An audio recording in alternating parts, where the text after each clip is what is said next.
Hello all, welcome to the video installation of SQL Server. My name is Satish. In today's video, we will talk about the steps involved in installation of SQL Server.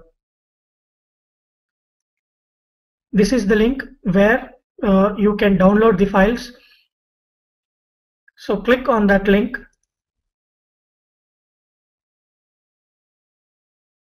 So it takes you to the Microsoft Download Center where you can download Microsoft SQL Server 2012 Evaluation Edition.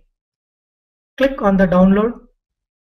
Here you can see all the files related to 64-bit configuration and 32-bit configuration. So depending upon your system's configuration, click on the related files. So if your system is a 32-bit configuration, click on the x86 files. And if your system is a 64-bit configuration, click on the x64 files.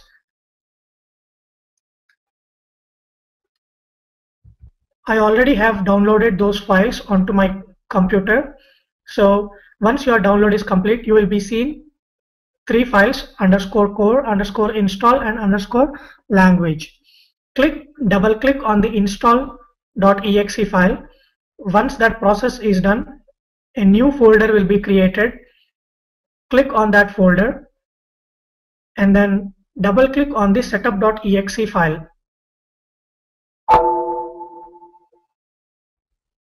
If you get any permissions, just click yes.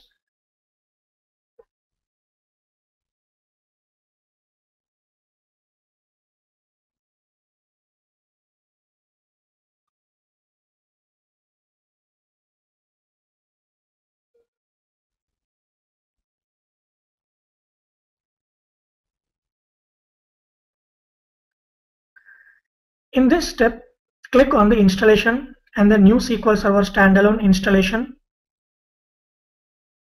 It may take a while for the next step to be popped up.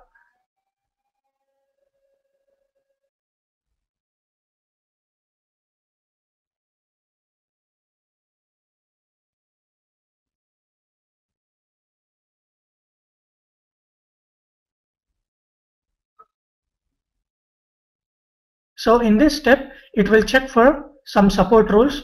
Once everything is passed, click OK.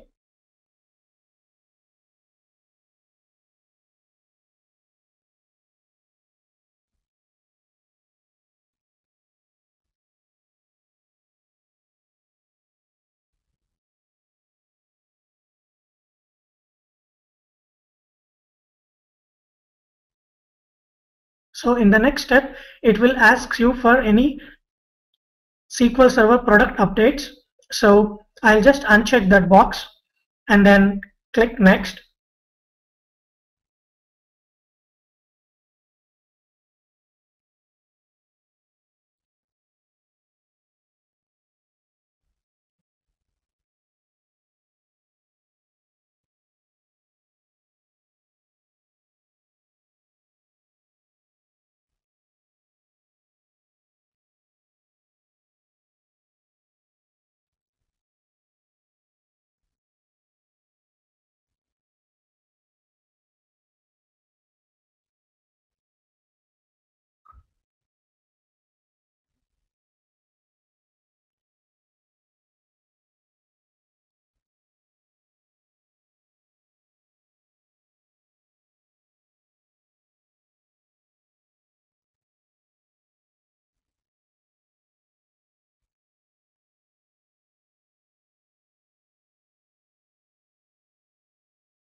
So once all the rules are passed, and then if you don't see any errors, click next.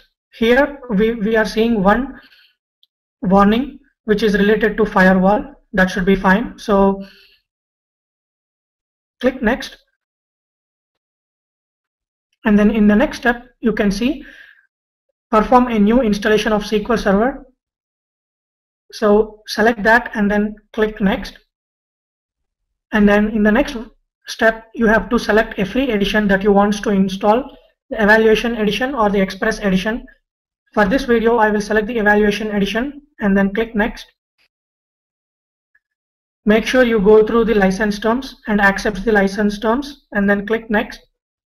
And then select the SQL Server feature installation, where it will be installing database engine services, analysis services, reporting services, and integration services, and then click next.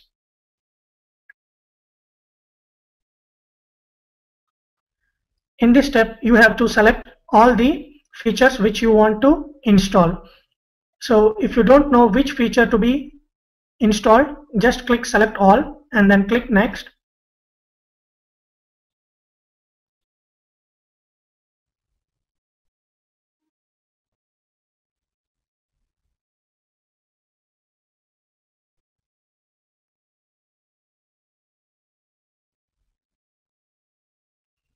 In this step, you will see the default instance and the named instance.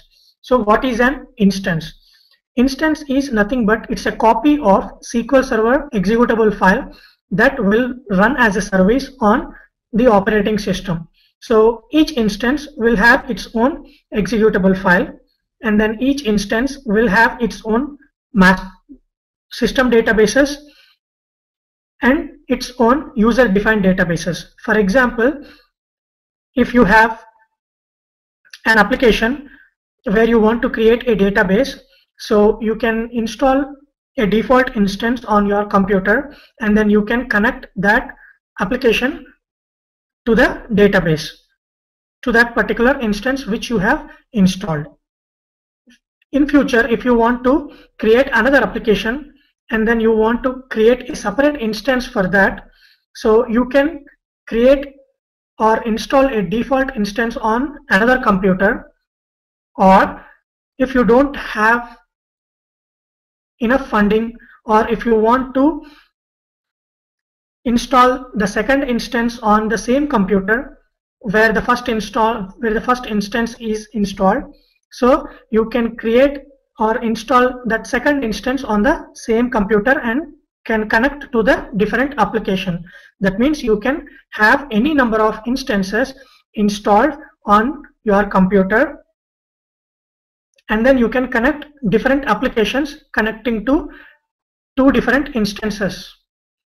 But each instance will be different from the other one. That means it has its own user databases or system databases, and it will consume its own CPU and then its memory. You can always assign the CPU and the memory and the disk space to each instance.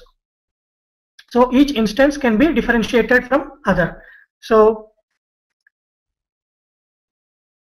we can have two different types of instances. The default instance is the name it's given as MS SQL Server, and if you connect your application to the default instance, all you have to provide is your computer name. If you install a named instance, you have to provide a name for that particular instance. Let's say dev instance.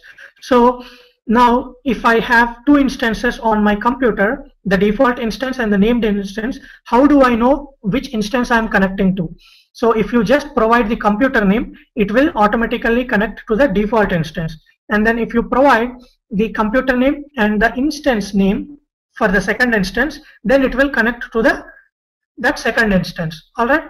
So I already have a default instance installed on my computer. So for this video, I'm selecting the named instance. So if you do not have any instance on your computer, you can click the default instance and all the steps will remain same.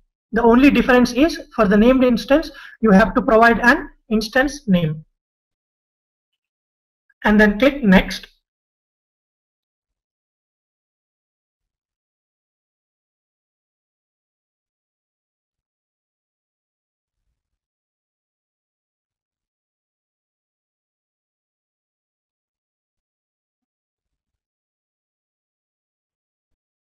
In the next step, you can see the disk space requirements. If the disk space requirements are met, click next.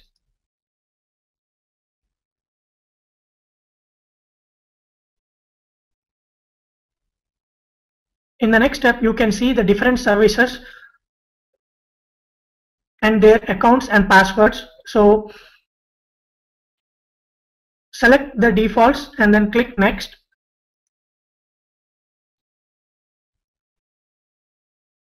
And in the next step, you can see the server configuration, where you can choose which type of authentication mode you want for the SQL Server instance. So we have two different types of authentication mode. One is called Windows authentication mode, and the second one is the mixed authentication mode. In Windows authentication mode, the user who have access to the Windows machine will have access to the SQL Server also. Alright, in the mixed mode, you can have SQL Server authentication mode and Windows authentication mode. We already talked about Windows authentication mode. So what is SQL Server authentication mode? For SQL Server authentication, SQL Server will have to create a username and a password, or a login name and a password, which the user have to specify while logging into the SQL Server. So mixed mode will allow both SQL Server authentication and Windows authentication. So we have to specify the password for SQL Server system administrator account that will be created while installation process. So the username or the login name will be the SA, and the password, let's say password 1. And then you have to give the current user as SQL Server administrator, or you can also add any other user by clicking on the add button. So for this video, just click next after adding the current user.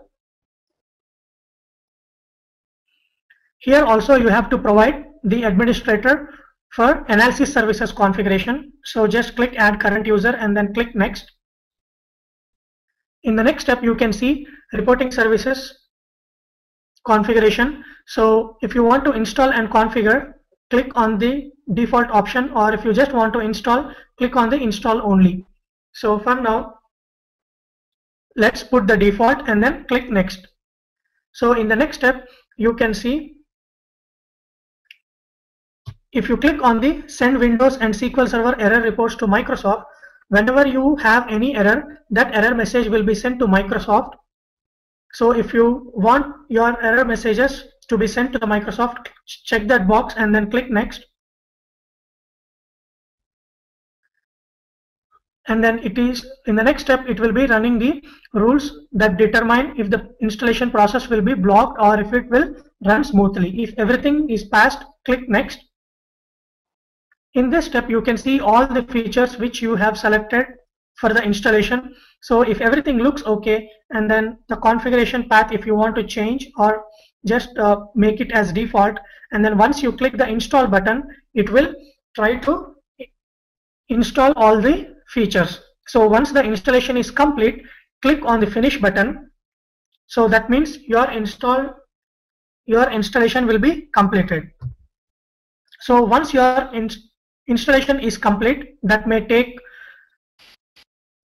20 minutes or 25 minutes depending upon your system speed. So once that's done, you have to verify all the services or SQL Server services if they are started, or if you want to stop them, or if you want to look the status of the services. Open run and then click on services.msc. just put in that command, which will take you to the services folder. Once you go there, look for SQL Server service, and that's the instance name. As I said, the instance is already installed on my computer, so that's the default instance, and then you can see the status of that particular instance. So if you don't see that this SQL Server is the status as running, try to right click on that, and then you can start, stop, or pause or restart your service. restart your SQL Server instance service. Alright, so similarly you can see other services here which you can start or stop the services according to your requirement.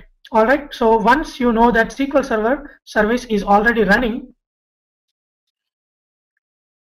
click on the start button and then look for SQL Server folder where you can see different tools.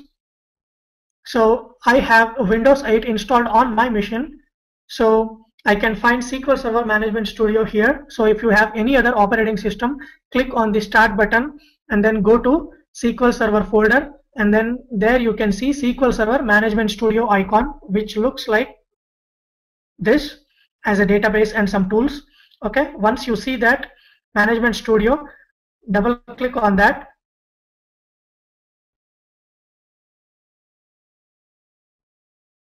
It may take some time if you are trying to open the SQL Server Management Studio the very first time.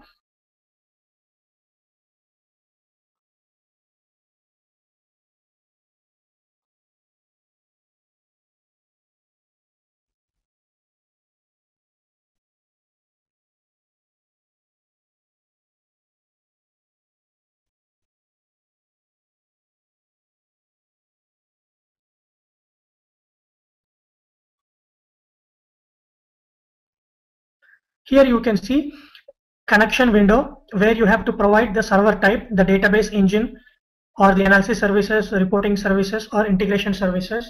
So the database engine is the server type where all your databases will be created or saved, and then analysis services is used for creating cubes or for completely for analysis services, and then reporting services is for reports, and integration services is for the ETL.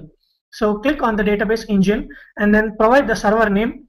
So if you are installing a default instance, all you have to provide is just the server name, and then if you are trying to connect to a named instance, you have to provide the server name and the instance name. Alright, so that's my server name, and then the authentication mode, so Windows authentication mode or SQL Server authentication mode. So if you click on the Windows authentication mode, the username is the username of the Windows machine, and then see if you click on the SQL Server authentication mode, you can have the system administrator account, the SA, and then the password which we provided while installing the SQL Server, or you can provide the login name and password which SQL Server will create it. Alright, so for now let's click on the Windows authentication mode and then click on the connect button.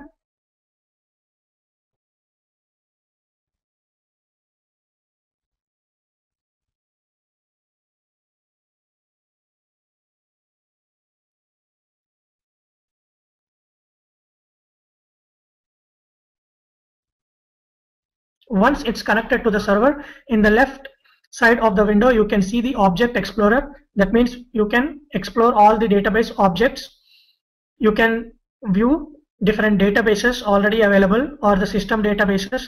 Okay, so this is the Object Explorer. If you don't find the Object Explorer, click on the view and then click on the Object Explorer or F8 shortcut key. So once you have this Object Explorer, and then if you want to run few queries, click on the new query window.